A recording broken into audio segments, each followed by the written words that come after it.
It's been a journey with a lot of challenges, yes, but also with a lot of happiness. During my political campaigns, you remember, I stood against national chairman of KANU, and KANU was the only deal. Yes. Those were very challenging times. Yes. There were many times when I was stoned, when my driver, for example, had to have 18 stitches on his face, when they stoned my car and all the glasses sort of came down. I was hurt, he was hurt.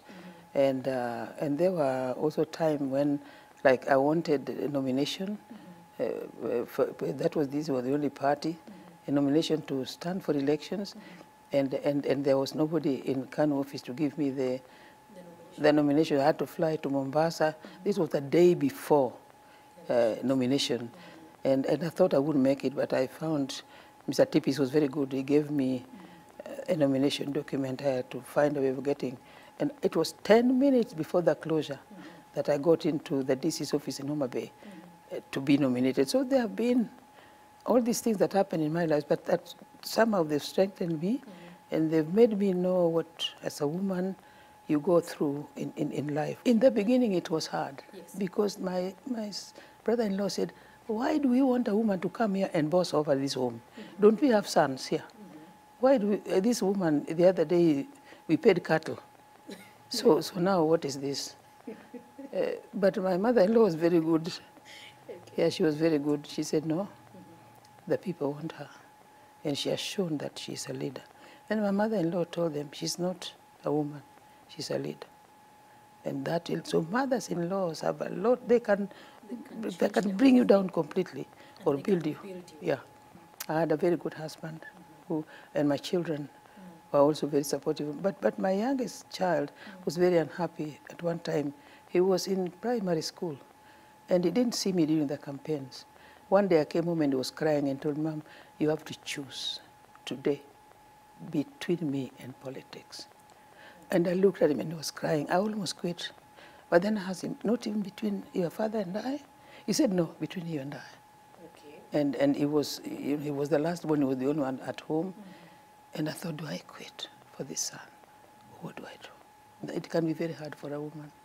Sometimes you get back home after your campaign trail and you are very tired. Mm-hmm. Your husband is sitting there and he's expecting food, not from the cook, yes, but from the wife. Mm-hmm. And these can be very hard times. And I want to tell women not to give up. You still must be a mother. Mm-hmm. You must be a wife. And you must be a mentor of your children. Mm-hmm. Because otherwise the whole home will crumble if you don't play your part well. I think, first of all, women, young and old, mm-hmm, must know that they're endowed with the same qualities that men have, and that they can aspire to and do anything that men do, and in some cases even do it better. They will call you names, and they will even attack you physically. But because you are a woman, you need to be strong and know that because of your makeup, because of your gender, these things are happening to you. If you come out strong, what they want you to do is to chicken out, mm-hmm, so you can leave that position for them. But if you stick on, they will accept you and work with you. And that is the secret. Women need to do that. Thank you for coming. It's a pleasure having you here. Tumefurahi sana. We've learned a lot. And I believe what we have shared and you have shared with us is going to impact somebody's life out there. For our girls, for our women, for our youth, you have even our government. It's going to really impact.